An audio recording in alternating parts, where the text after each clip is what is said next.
Nutella cake, let's make this. You'll need curd at room temperature. Next goes in the sugar. You can use caster sugar or powdered sugar. Next goes in the oil. This is refined oil, not the groundnut oil. And then vanilla extract. I am using Spring Gourmet's French vanilla extract. You can also use any vanilla essence. I'll personally recommend everyone to use this particular extract. It's really good. Now we are going to whisk everything together.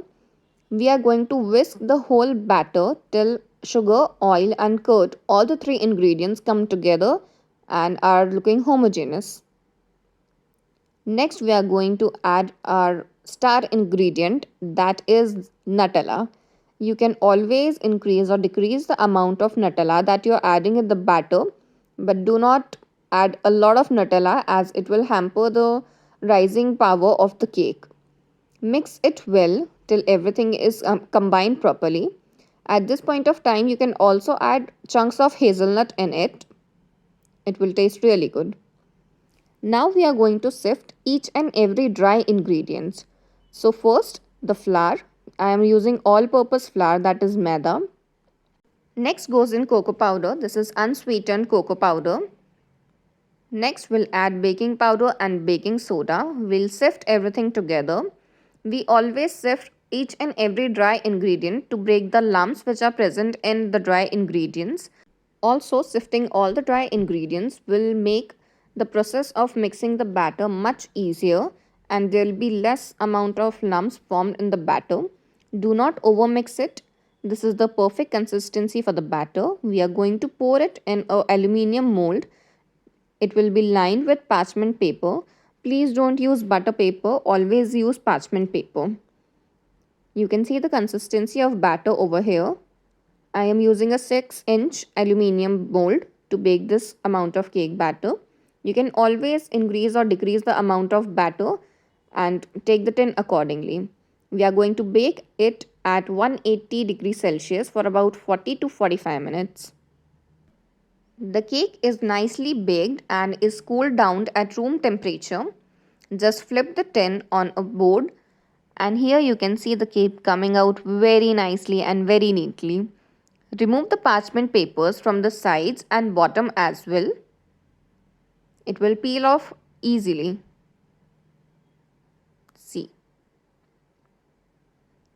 We are going to use a cake board and flip the cake over. Do it very slowly. Now we are going to garnish the cake. The garnishes are really easy. We are just going to top the cake with our star ingredient, that is Nutella. Don't be shy in putting Nutella. Add lots and lots of Nutella on top of it. It will give a really good and creamy taste to the cake.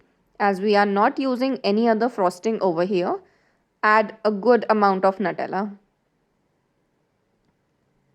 Here I'll put around 2 to 3 tablespoons of Nutella. Spread it out evenly on the cake. Instead of Nutella, you can use peanut butter or Biscoff spread as well.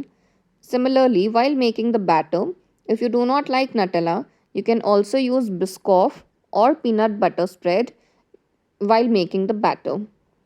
Spread it out evenly. It should not look very shabby. We are going to even it out using an offset palette knife.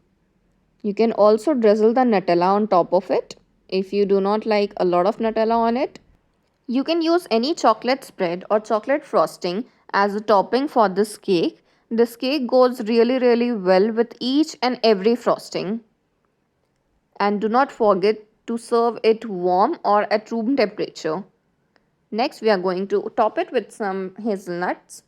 These are roasted hazelnuts which are halved. Just put it on the sides. You can chop them fine and just randomly put it on the cake as well. But I like to keep it very simple and presentable. So I have divided the hazelnut into 2 parts and I'm just keeping them on sides on even distance. It's very important. It will look very neat. And the last one. And it's done. Very simple, elegant, pretty, and delicious for sure. It's very smooth, very moist. Do make this recipe and share it with me how it comes out. It's done. It was really delicious.